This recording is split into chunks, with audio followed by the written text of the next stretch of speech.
Welcome back, boxing fans. So, I asked a question in a short video earlier today asking if specifically John boxing, because it's mostly John boxing, other people may feel this racial hate towards non black fighters, but he's consistently the one who goes out there and exposes himself day in and day out with his stupid racial takes, which are very biased and blatantly double standards. Um, he went out and criticized Lomachenko for getting an opportunity to fight for a vacant title against George Kambosos and acted like somehow this was the worst thing that we'd ever seen in boxing. Literally, that's the way he tried to play this off, even though multiple fighters fought for vacant titles, right? Literally, Fundora, who he is actually hyping up today, was fighting Tim Tszyu coming off of a knockout loss, or not a knockout loss, but a loss. And people were critical of that. See, this is the difference between fair fans and racially biased fans like John. He's racially biased. So when he wants to criticize a non-black fighter, he will find any way possible to somehow look down on what they're doing and then clear a blind eye to any black fighter that may be falling into a similar situation, right? And that's what this comes down to today with Errol Spence. In truth, I have no problem Errol Spence fighting Funduro for the WBC title. Uh, it's not a surprise. This is the direction the PBC is going, right? You could have bet $100 before Errol Spence was even at that Tim Tszyu fight that potentially he was going to be in there challenging the winner because he is one of the PBC's top fighters coming off of a potentially career-ending loss to Bud Crawford. They want to sort of build him back up. And granted, he deserves opportunities coming off of that loss. One loss does not ruin a career. But at this point of his career, many people were saying he should retire after that loss, right? And the irony is when you're trying to discredit a Lomachenko who just fought like Errol Spence in undisputed. Oh, yes, he did not have any of the titles, but he actually won multiple fights, three after losing his belts to Lopez. So he earned his opportunity to fight Devin Haney. He had a fight with Nakatani, knocked him out.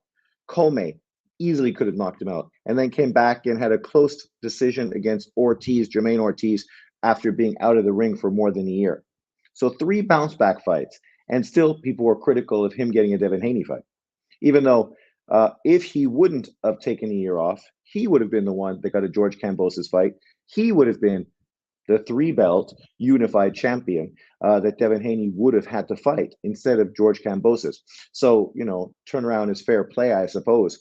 But the way it worked out was fine. This is the way it was going to go. And you end up getting your titles. And now you're giving this man an opportunity that he walked away from because of a war, right?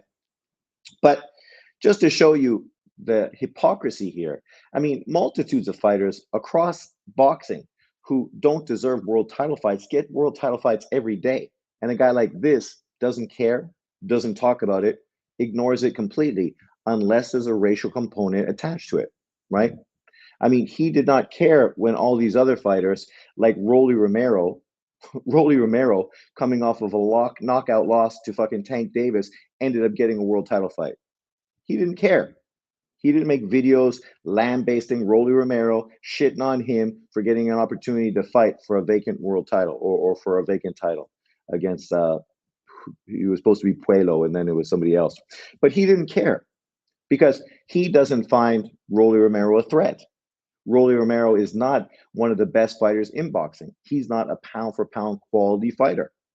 So there was no need to hate on him or hate on any of these people who are getting world opportunity fights, even though they haven't necessarily earned it. But for Lomachenko, it's deeper than that. Literally, this was a guy who put Devin Haney on his pound for pound top 10 list for beating George Kambosos, but yet said George Kambosos was a cherry pick for Lomachenko. So he's a good enough opponent for you to put your favorite fighter into the pound for pound top 10. But he's not a good opponent for Lomachenko. This just shows you how threatened he feels by Lomachenko, that he needs to have this clear, blatant double standard, right? Clear, blatant. And then you think about it again. So then Haney beats Lomachenko in a controversial victory. This elevates Devin Haney to number two. He came out in a video saying, of course, Devin Haney's number two above Inouye. Who is Inouye beat that's as great as Lomachenko? So he doesn't mind using Lomachenko's greatness when he's trying to fanboy Devin Haney and elevate him above Inouye, right? But when you're talking about Lomachenko, oh, now he doesn't deserve an opportunity to face Kambosos for a vacant title. So Navarrete, he didn't care about Navarrete getting an opportunity to fight for a vacant title. Of course not, because he doesn't feel threatened by Navarrete. He didn't care that the WBA elevated Tank Davis without fighting anyone to become the super champion of the WBA. No, because of course he's a Black American, and he already puts him on a pound for pound list and talks about him being the face of boxing. So he doesn't actually need to fight anyone to be given a title, and that's okay, right? Shakur Stevenson, who was calling out Devin Haney, did the same thing to Devin Haney that Haney did to Lomachenko. But Lomachenko ducked Haney. Haney didn't duck Shakur, right? Clearly a double standard, trying to protect fighters he wants to protect. Devin Haney. Shakur ends up getting an opportunity to fight De Los Santos for a vacant title, and that's cool. No problem with that. And this is just within this division. I mean, Branchek's another example of a fighter who was given an opportunity to face Navarrete for a vacant title and now is a WBO world champion. He wasn't critical of this white fighter. Of course not, because he doesn't even know who that fucking guy is. He doesn't even know he won an Olympic medal. He doesn't even know he was part of Lomachenko and Usyk and Bostic's team. Because what these guys don't know far exceeds what they do know. And this is blatantly shown every time they open their fucking mouths and try to make a fucking rational video trying to criticize someone, but then find themselves now on the defensive to protect the fighter they want to protect. So today, I asked that question. Are Black American boxing fans that were critical of Lomachenko getting a vacant world title fight against Kambosos going to be critical about Errol Spence coming off of a knockout loss, getting a world title fight with Fundura? And of course, no, the energy is completely different. The justification is really what's sickening. The fact that you make these ridiculous justifications, acting as if, oh no, because of this, it's different. Because of this, it's different. And then go back to use Lomachenko's other examples of him getting a world title fight. Well, we just explained the Devin Haney fight. He had 3 bounce back fights against top 10 opposition before getting a Devin Haney fight after losing to Lopez in a very close, competitive fight where it looked like he might actually stop Lopez late in that fight. But he talked about Salido, a guy he fought in his second world title fight, lost a split decision to a fighter who came in too big, right? This was such a fucking topic of discussion with Ryan Garcia coming in too big against Devin Haney. But of course, when we're talking about Lomachenko, that shit don't matter. That's an excuse. So Lomachenko fighting a guy who came in overweight, wasn't eligible for the world title, is an excuse. Devin Haney fighting a guy coming in overweight, that's justified. Again, the blatant double standard. Both Ryan Garcia and Salido were not eligible to become world champions. But both Devin Haney and Lomachenko allowed those fight cards to continue, putting themselves at risk against a guy who clearly broke the rules to keep the fight going on so the promoter wouldn't lose money, right? And the way Devin Haney was celebrated in this situation is he retained the title, even though he lost the fight, which is unheard of. Unheard of. We've seen guys just recently who won titles, weren't able to defend them because of injuries and were stripped right away, right? We've seen guys like Opataya just get stripped. We see guys get stripped constantly by sanctioning bodies. It's very rare, if ever, you see a guy who literally got beat, knocked down 4 fucking 5 times, yet he retains the title in a loss. generally that title becomes vacant, right? But guys like this didn't have energy for that. Imagine if that was Lomachenko or another one of these fighters that guys like John hates, whether that's a Usyk, an Inouye, a Canelo Alvarez, it doesn't matter. Any non-black fighter who's recognized as one of the best in the world, that guy would not be given this kind of treatment. Actually, the opposite would be treated. He would be literally crucified, right? I'll give knockout boxing this much. He's currently crucifying Bud Crawford because the WBO is putting him in position to become a unified champion by beating the WBA champion, right? It's not the first time we saw that. Lomachenko fought for the WBC title as a WBO champion. So this has been done before. We also saw uh, Canelo Alvarez fight Smith for that vacant WBC title as well. So this has been done by sanctioning bodies before. So it's not like this is the only time it's happened with relationship to Bud Crawford. But Knockout Boxing, of course, is pissed off about this because he feels that Bud Crawford is being given special treatment. You know, a guy like John, he won't say anything like that about Bud Crawford because he won't say anything negative about a Black American fighter. So I give that to Knockout Boxing, but the only reason he's saying it is because he's such an Errol Spence fanboy that he's made 5 years of shitting and hating on Bud Crawford a pastime. But let's get to this. So the irony here is that Lomachenko ended up getting another world title fight, but had to cross over and fight on another network for another title belt, right? When he got Gary Russell. So, you know, it wasn't as if it was just given to him. The sanctioning body that he was originally given didn't give him the title, but people were bent out of shape for a fighter in his third fight, getting an opportunity for a world title fight in which he won, right? I mean, it's crazy because we've seen tons of guys get world title fights that didn't deserve it, but only Lomachenko consistently gets criticized and hated on because of these situations consistently, right? Consistently. We saw Shakur Stevenson be shoehorned into a fucking Jamal Herring fight, right? Even though Jamal Herring should have fought what's his face in a unification fight. Unification trumps mandatory 100% of the time, unless it was in this situation where top ranked fighter Shakur Stevenson was being pushed into the WBO title fight, right? So it's not just Lomachenko. We see this happen with top rank and WBO consistently. But of course, only Lomachenko will be criticized because, well, he's a non-black fighter, non-black American. So then now the irony is Lomachenko lost to Devin Haney, petitioned the sanctioning bodies who put him into the number one position in every single sanctioning body. Why? Because they understood how close that fight was, and they felt that he deserved an opportunity, an immediate opportunity to fight for one of those titles because Devin Haney was ducking the rematch, right? Again, imagine if that was Lomachenko who won a controversial fight with Devin Haney and then chose not to rematch him. Imagine the shitstorm that would have flowed towards Lomachenko, right? Again, a blatant double standard.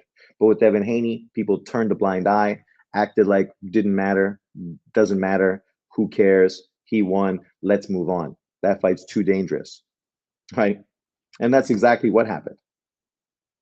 If it was Lomachenko, we know things would have been completely different. I already gave you several examples of how Haney has been treated far nicer than Lomachenko is being treated. But it is what it is. If you're a knockout boxing channel, you will point this out and you will shit on Devin Haney and this special treatment. But that's primarily because you're fanboying for Tank Davis. So you're doing the same thing to Haney that you did for Bud Crawford, all to fanboy for your PBC fighters. But okay, at least you're being different. So congratulations on that. But here we go. So Errol Spence is getting this opportunity coming off of a knockout loss. And what John says is, oh, there's a clear difference. Errol Spence was a three-belt champion. Lomachenko didn't have a belt. Yet both of them were fighting for undisputed. One guy could have easily won his fight. The other guy got fucking beat the fuck up, got his ass handed to him, got carried out of the fucking ring. And people talked about literally him retiring. But that's the guy that deserves an opportunity at a world title fight because he had titles. he had previous belts, not Lomachenko. Even though when Lomachenko lost to Teofimo Lopez, he didn't get an immediate opportunity to fight for a world title.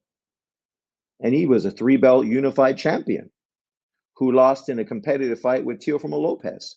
You figure that fight would have been obviously forced, right? Just like this Errol Spence fight.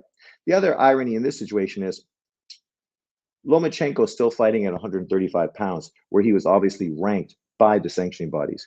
Errol Spence, up until last month, wasn't ranked by any of the 154-pound rankings sanctioning bodies. Of course, now that they knew he was going to fight Funduro, now, of course, he's ranked by the WBC. Let's just check this out so you can see for yourself. So let's scroll down and you can see where he's ranked, which is kind of funny considering. So there we are. Oh, there he is. Errol Spence is now ranked #1 by the WBC. Imagine how you go from being a fighter who just got knocked the fuck out in your last fight, not having any bounce back fights, but all of a sudden being elevated by the WBC to #1 so they can justify Sebastian Funduro getting an opportunity to face you. And the irony is Sebastian Funduro was supposed to fight Sergey Bolchak, who's currently holding that interim title. But because of the situation with Keith Thurman and Tim Tszyu needing an opponent, Funduro became Tim Tszyu's opponent, right? Meaning Sebastian Sergey Bolchak ended up facing, what's his face? Mendoza, the guy who had already beat Funduro. Bolchak beat him. So in reality, he should be the man getting that WBC world title fight with Sebastian Funduro. But he's not. Somehow, he's not getting that opportunity. He actually has to fight this guy who's ranked #3, Jesus Ramos, next. And then if he beats Jesus Ramos, then I guess he will get an opportunity to face the winner of Spence and Bolchak. That's if that fighter doesn't go on and fight IBF champion Murat Taliev, who might be fighting Erickson Lubin, another PBC fighter in unification. So it's ironic how the rules are never consistently followed, but yet because we're trying to protect Errol Spence because he's a Black American, we give him carte blanche, we give him special treatment that we wouldn't give, say, a non-Black fighter, an Eastern European fighter, kind of a guy like Lomachenko, who was ranked by every single sanction body. Let's go through these sanction bodies and see how many of them have Errol Spence ranked. So WBC, who are obviously okaying the fight, they have him #1. Let's look at the WBA. No, he's not ranked by the WBA. By the IBF, no, he's not ranked by the IBF. Let's look at the WBO. No, he's also not ranked by the WBO. Isn't that funny that Errol Spence, who's ranked by the WBO at 147 pounds, is ranked by the IBF at 147 pounds, is ranked by the WBA at 147 pounds, has miraculously went from being a 147 ranked fighter to somehow being ranked by the WBC at 154 pounds, even though he's never fought at this weight. He hasn't bounced back after his crushing defeat to Bud Crawford.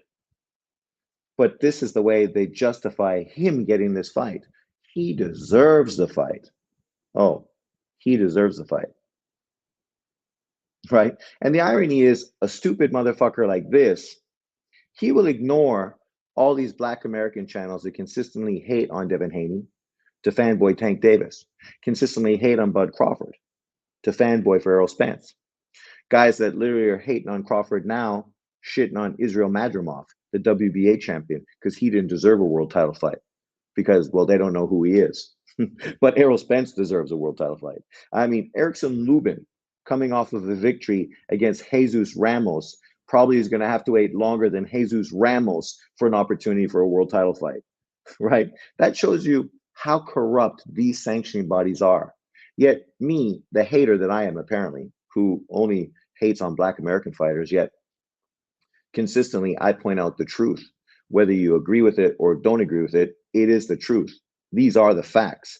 Everything I'm telling you is factual. You can see most of it right here for you, and you know what recently has happened, right?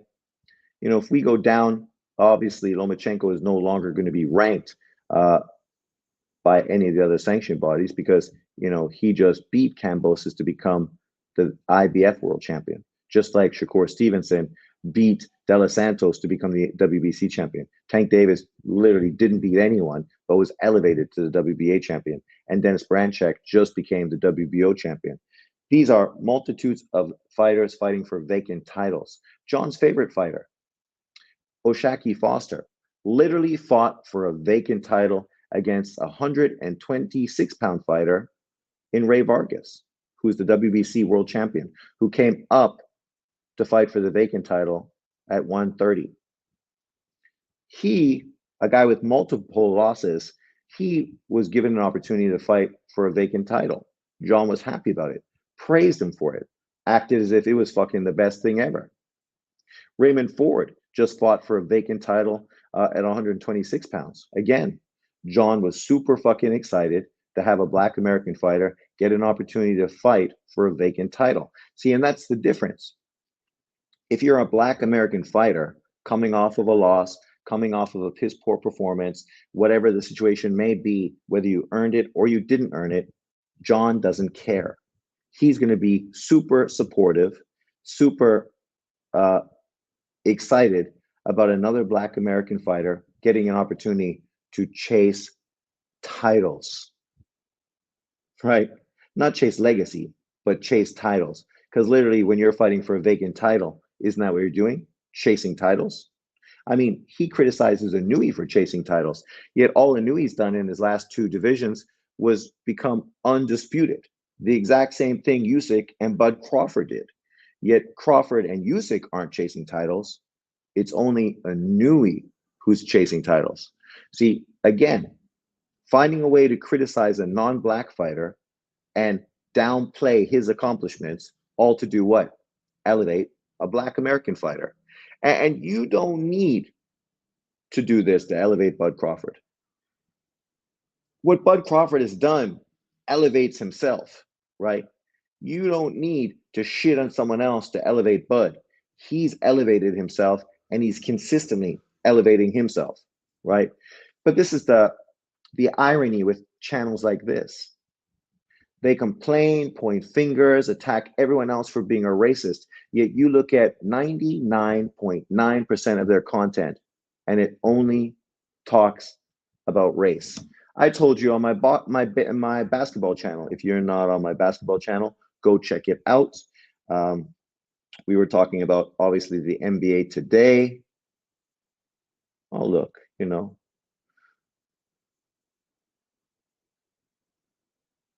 it's funny. Black fighters will always dominate boxing. Is that a video he just released? Like, look. Again, all the content he puts out is all race-based. What do you mean Black fighters will always dominate boxing? Black fighters are currently not dominating boxing. There's as many Mexican, as many Japanese champions as there are Black American fighters currently. So where is this domination? From literally, you see the rankings right here. Raymond Ford, there you go. One Black American fighter at 126. I can go down to 122. There's no Black Americans. 118, one no Black Americans. 115, no Black Americans. 112, no Black Americans. 108, no Black Americans. 105, no Black Americans. So that's 1, 2, 3, 4, 5, 6 weight divisions, and there's no Black Americans. And then we go to the 7th division. You got one out of 3 Mexicans, 1 Black American. Then we get to the next division. You got 2 more Black Americans, and Joe Cordina just got beat. Who did he get beat by? He got beat by an Irishman. So now an Irishman and Navarrete, right, are champions. So that's 3 Black American fighters in 8 divisions. We move up here, you get 2 more. That's 5 in 9 divisions. So 5 Black American champions in 9 divisions. You move here, you got Devin Haney. That's 6 Black Americans in 10 weight divisions. So 10 weight divisions, that's 40 world champions. There's 6 Black Americans. But yet John wants to talk about Black fighters will always dominate boxing. I mean, why do you feel so insecure that you need to put out this kind of bullshit? No one's talking about how Mexicans are always going to dominate boxing, or Japanese fighters are always going to dominate boxing, or taking over boxing. Like when people are hyping up the fact that Eastern Europeans are playing a big part in boxing now, it's because before there were none. When people are praising Japan for having so many current world champions, it's because before you were lucky if there was one, right? So obviously what's going on now is a renaissance within these countries and these areas of the world because boxing is becoming more global. So let's go to the 11th world division. So there you got 2 Black American champions. Soon it's going to be 2 Black American champions. Obviously, what's his face is going to be elevated for his big victory on the weekend. You got Jaron Ennis, and then you're going to have Stanionis and Mario Barros in the other 2 until Boots becomes undisputed. In this division, no Black Americans, unless Spence beats Funduro. In this division, no Black Americans. In this division, no Black Americans. In this division, no Black Americans. In this division, no Black Americans. In this division, no Black Americans. So literally, where is this Black American domination? 147, 140, 135, and 130. And maybe we could say 126 because you got 1 fighter. 5 weight divisions in boxing you're representing. Yet you want to talk about domination, right? This is why you look at a guy like this that puts this kind of content out, right?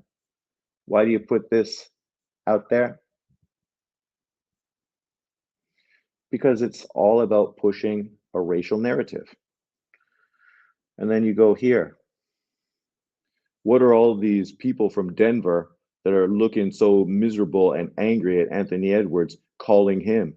Well, he's fucking against Denver. They support Denver. Denver's got Black American players on their team. They support those players, but they don't support the competition. It's just like Minnesota today wasn't supporting fucking Dallas.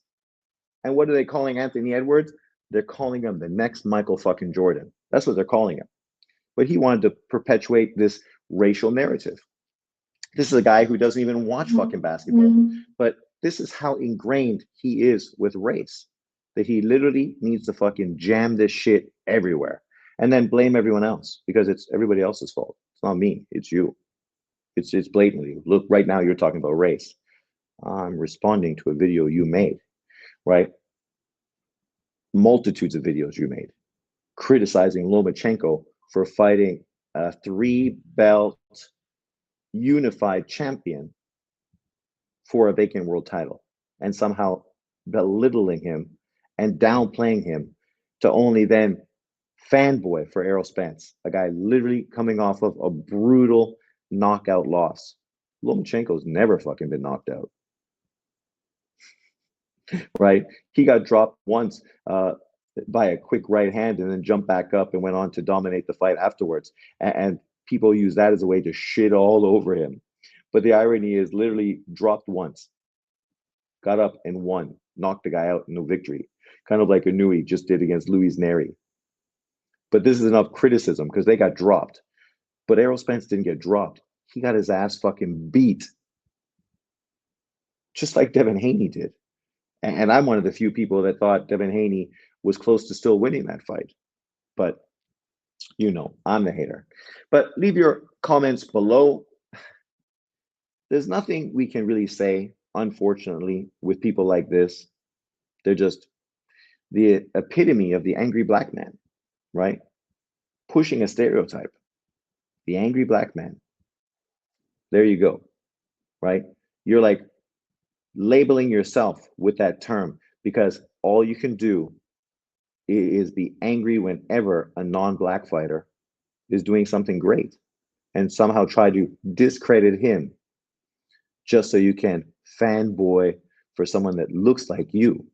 The irony is the majority of fighters I fanboy for and talk about don't look fucking anything like me, but I'm the racist. Leave your comments below. Thanks for watching. Obviously, this is never going to end because as long as this guy has a channel, he's going to continue to be a racist and continue to showcase that on his channel day in and day out. It is what it is. My job is just to point out the double standard. That's all. No hate.